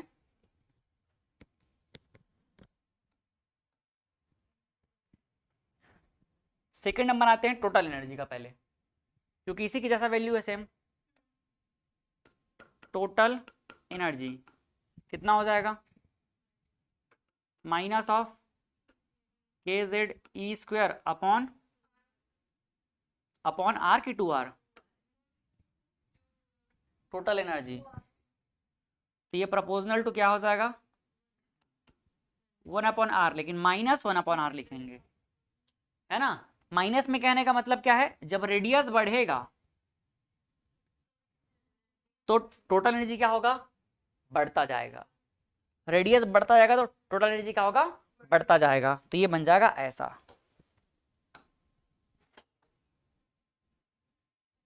ये किसका ग्राफ हो गया? टोटल एनर्जी का ग्राफ। ये देख लो, समझ आया। और थर्ड नंबर क्या है?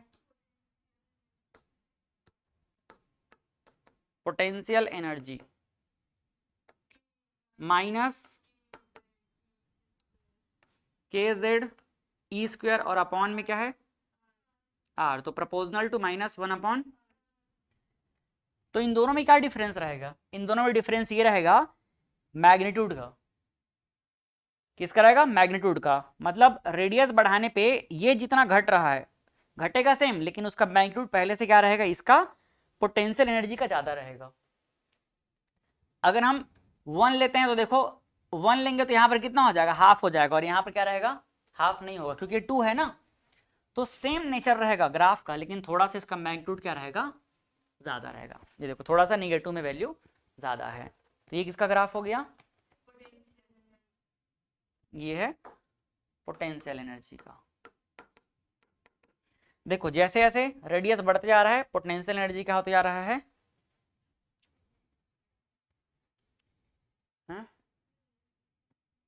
रेडियस उधर है, रेडियस बढ़ते जा रहा है तो पोटेंशियल एनर्जी तो कम ही हो रहा है क्या, बढ़ कहाँ रहा है, कम ही हो रहा है ना।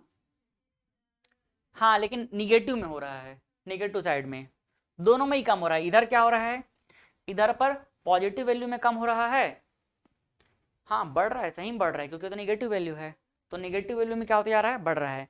-10 से -5 क्या है, बड़ा है कि छोटा है, बड़ा है। तो -10 से -5 -3,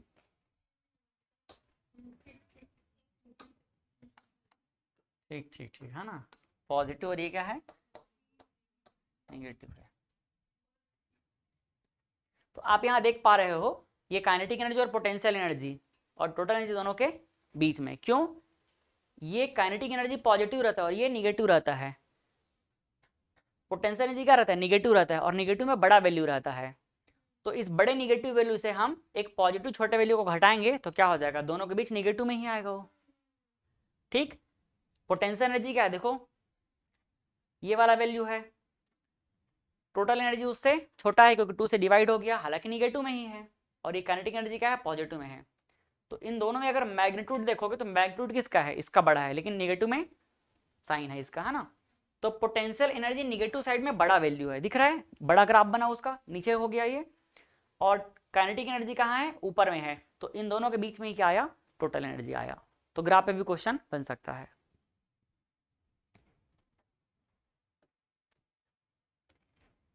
ये अच्छा नहीं बना लग रहा है, क्या लग रहा है,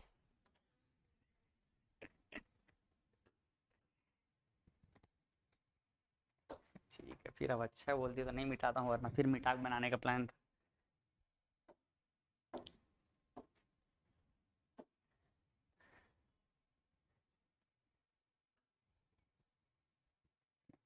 लो चलो क्वेश्चन सॉल्व करते हैं, पढ़ो इसको। कितना क्वेश्चन हो चुका है, कुछ है नंबर का अता पता, हाँ? 4 ही क्वेश्चन हुए बस, अरे यार आज तो एकदम ये समझ रहे हो एकदम रेपुटेशन खराब होने वाली बात हो जाएगी, तो बहुत कम क्वेश्चन सॉल्व किए हैं।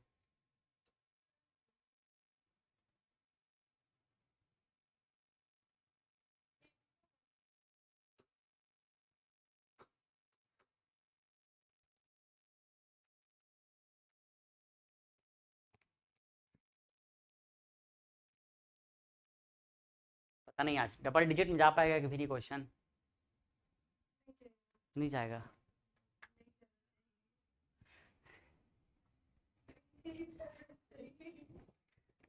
आंसर बताओ,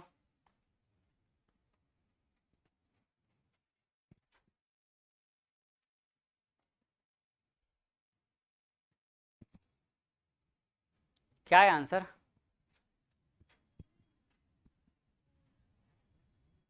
क्या आया,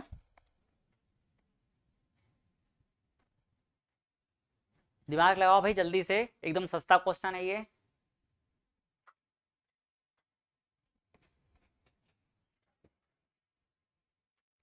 नहीं बता रही है आंसर, मूड नहीं है,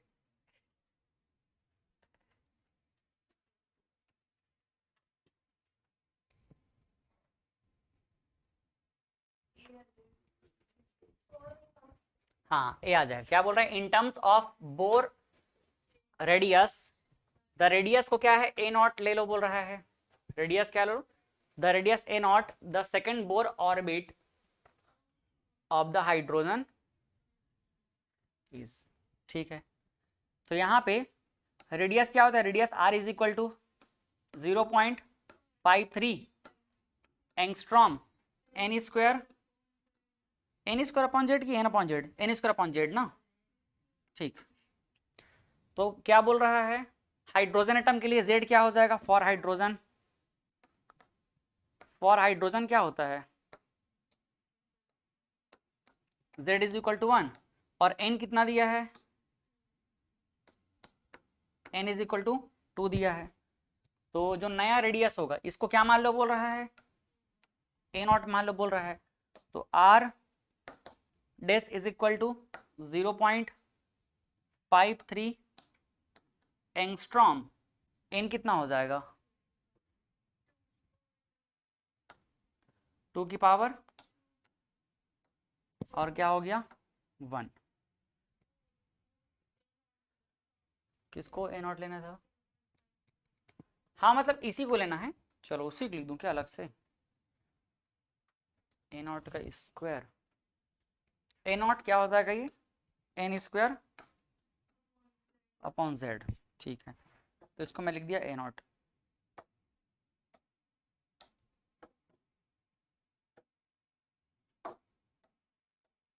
कितना हो जाएगा ये 4a नॉट। तो आंसर आ गया क्या a। आए समझ में भाई, दिख रहा है क्या हो जाएगा, एन स्क्वायर पे डिपेंड कर रहा है ना, तो एन स्क्वायर मतलब 2 स्क्वायर, 2 स्क्वायर कितना हो जाएगा 4। अगला क्वेश्चन, क्वेश्चन नंबर 6।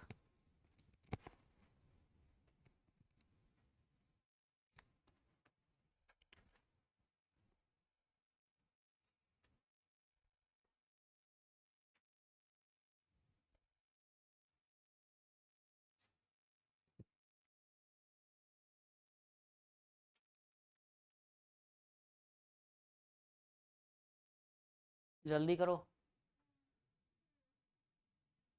भूख लग रहा है भाई, 2-3 दिन हो गया खाने नहीं मिल रहा है, इस टाइम पे लेट हो जा रहा है।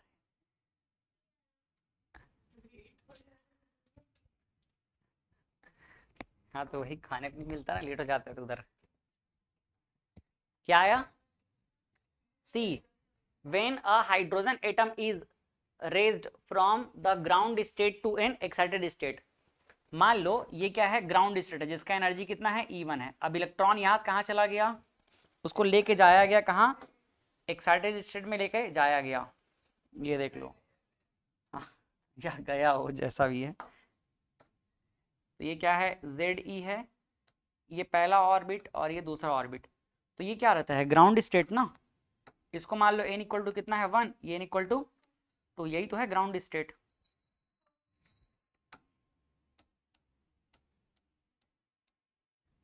और ये वाला क्या है, एक्साइटेड स्टेट है। तो जब इलेक्ट्रॉन यहाँ से यहाँ मूव कर रहा है तो उसका रेडियस बढ़ रहा है कि घट रहा है, बढ़ रहा है ना। तो फ्रॉम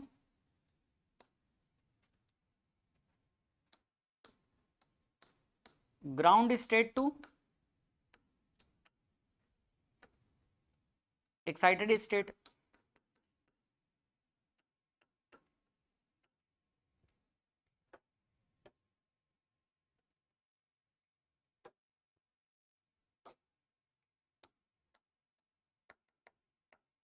रेडियस इज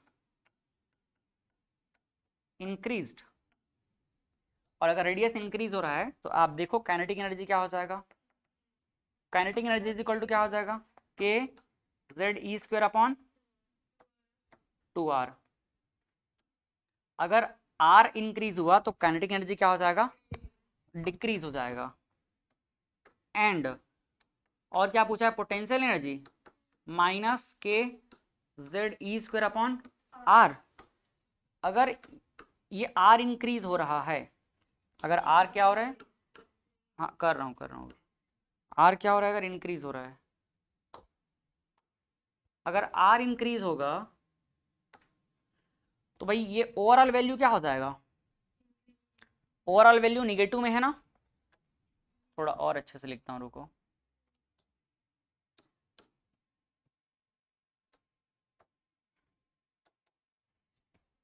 r अगर बढ़ रहा है तो ये पूरा वैल्यू क्या हो जाएगा, छोटा हो जाएगा। लेकिन ओवरऑल अगर वैल्यू देखा जाए तो निगेटिव में क्या हो गया, बढ़ेगा, ये बढ़ेगा। क्यों, क्योंकि निगेटिव में है। ये पूरा वैल्यू क्या हो जाएगा, आर अगर बढ़ रहा है तो पूरा वैल्यू भले ही क्या हो जाएगा, छोटा हो जाएगा, लेकिन निगेटिव में छोटा होने का मतलब क्या है, निगेटिव में छोटा होने का मतलब वैल्यू बड़ा हो गया। तो आंसर क्या आ जाएगा, पोटेंशियल एनर्जी इंक्रीज और काइनेटिक एनर्जी डिक्रीज, ये आ जाएगा आंसर। कोई समस्या आया समझ में, बताना नहीं समझ आएगा तो।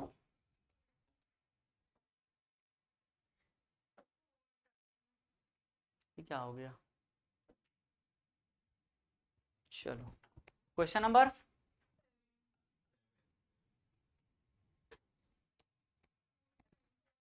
4 times when hydrogen atom is in its first excited level, first excited level मतलब n इज इक्वल टू कितना हो जाएगा 2, फर्स्ट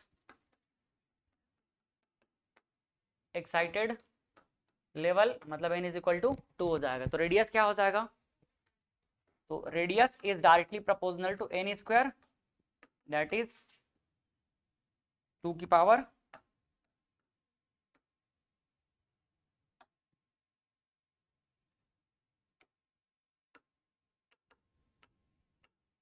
4 टाइम्स ऑफ r हो जाएगा, है ना। कहाँ गया,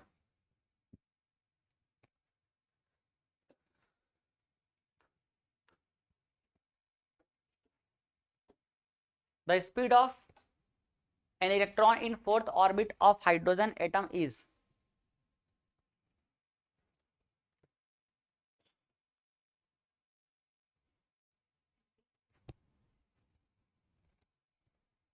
क्या आ गया, डी की बी,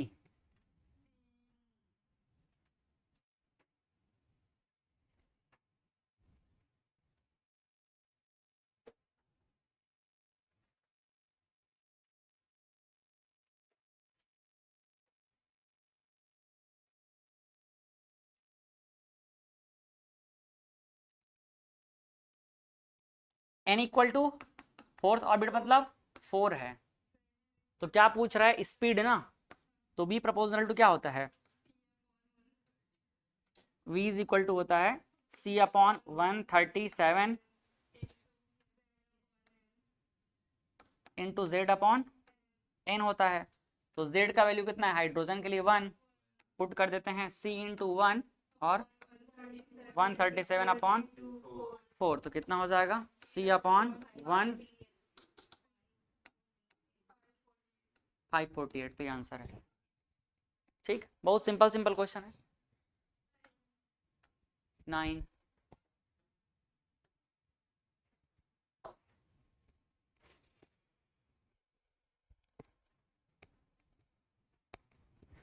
थोड़ा सा दिमाग इसमें लगेगा।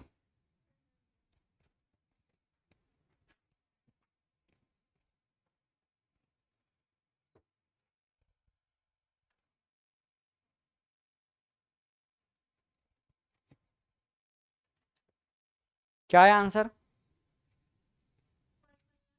लगाओ ना थोड़ा, लगाना पड़ेगा ना।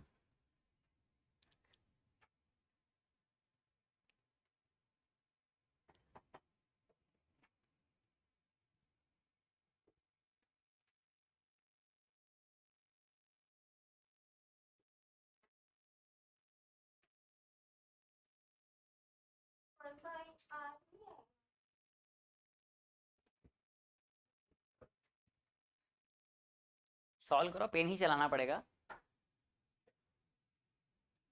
दिमाग के साथ, लेकिन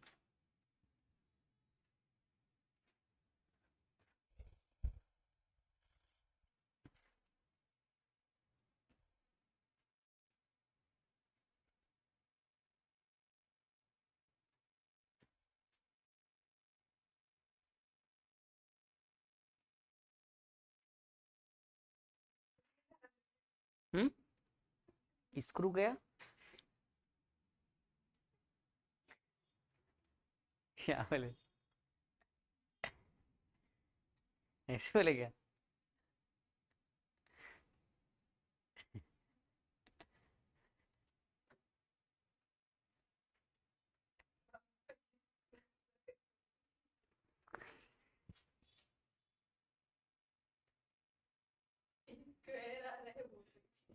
हाँ, तो देखो टाइट करो थोड़ा।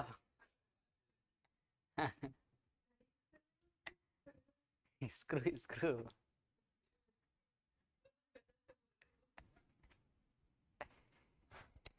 देखो द एंगुलर मोमेंटम को हम लोग एल से रिप्रेजेंट करते हैं ना। Angular momentum of an electron in a hydrogen atom is proportional to, किसके प्रोपोर्शनल होगा? एंगुलर मोमेंटम क्या होता है?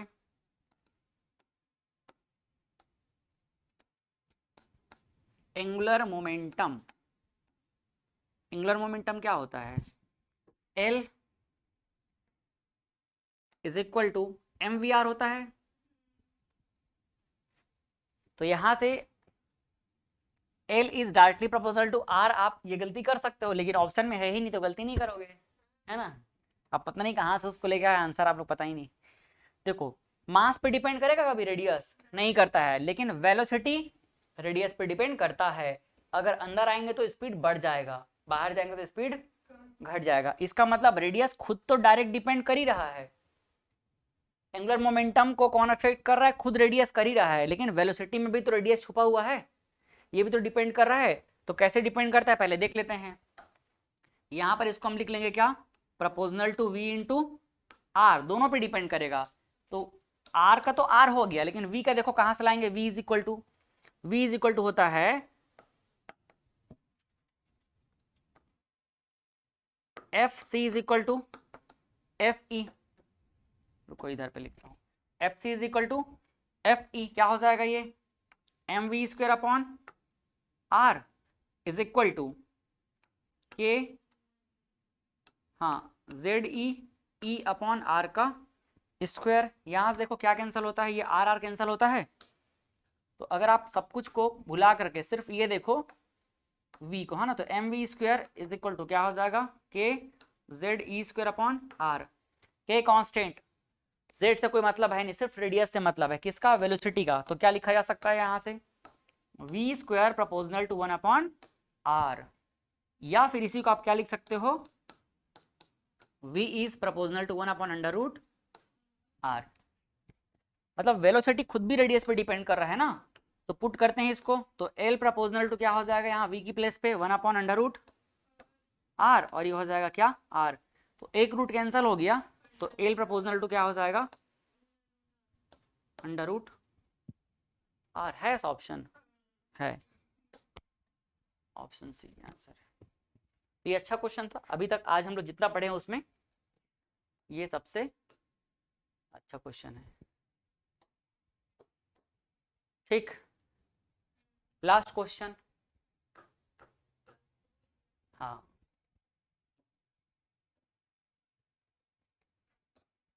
पढ़ लो क्वेश्चन।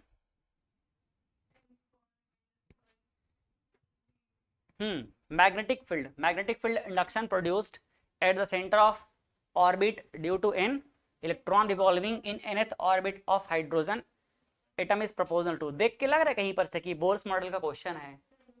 हम टॉपिक में पढ़ रहे हैं तो आसान लगेगा, लेकिन क्वेश्चन को ना पता है उस जगह पे ट्रैक करना ही मुश्किल होता है। इतने टॉपिक आप पढ़ चुके हो कि क्वेश्चन का फ्रेमिंग एक तो अलग तरीके से रहेगा कि पता नहीं चलेगा कौन सा टॉपिक का है, इसलिए इसका टच में रहना बहुत जरूरी है। तो बी प्रोपोर्शनल टू क्या होता है? जेड की पावर 3 और अपॉन एन की पावर 5। तो आप लिख सकते हो B proportional to 1 upon N की पावर 5 या फिर एन की पावर -5।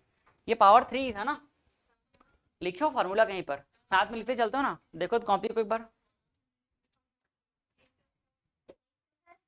यही है ना। ठीक,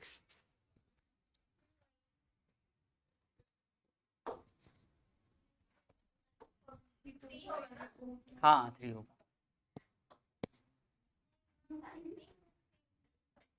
अरे तो उनको ही लगा किसी में खत्म होगा करें।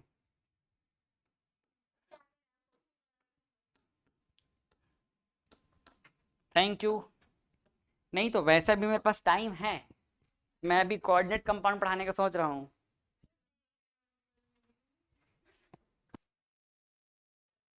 Thank you, bye bye.